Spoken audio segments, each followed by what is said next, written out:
The only way that you can know what the difference is going to make is for you to experience the Holy Spirit for yourself. So that means for you to know that, okay, this is who I was in the world without God. Now that I'm experiencing God, this is who I am in the world with God. So therefore you can know that when people say it's possible to be in the world and not of the world, that's a very real thing. I be asking God sometimes, is something wrong with me? I don't be watching the news, y'all. I be in my own little world, but I be in the world with God.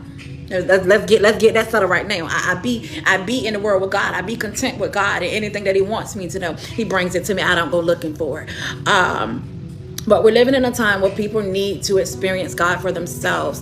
I've had so many encounters with people lately. I had I had a lady at a gas station, and she was a high-end woman, and she was a lady of another race, and she was in front of me, and she was purchasing something that I used to partake in. And God said, go and pray with her. And I said, well, Lord, she might be 2 shades in the wind. I just was making all types of excuses. But anyways, God said, and she had an arm sling on. And she just looked so miserable, right?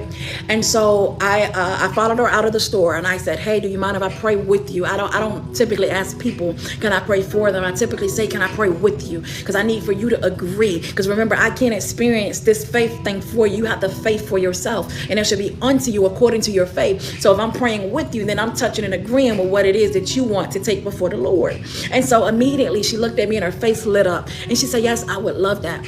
And so we got to praying, and before you know, she was just boohoo crying. She was boohoo crying, and she got to telling me about how she take care of her mom, and how she goes to church, and how she says the feeling that I'm having right now with you. She asked me my name. I said April. She said, April, the feeling that I'm having right now with you is a feeling that I feel at church. And I told her, I said, sister, that is the Holy Spirit. And I say, the Holy Spirit does not live at the church. The Holy Spirit is not exclusive to the church. The Holy Spirit is not limited to the church. The Holy Spirit is not limited to me. And I begin to explain and express to her that she could feel that all the time. The Holy Spirit desires to dwell in her everywhere she goes. The Holy Spirit desires to intercede in her decision making. I even told her that had the Holy Spirit been with her when she came in that store, she would have never walked out of that store with the devices of the enemy. I'm going to say that again.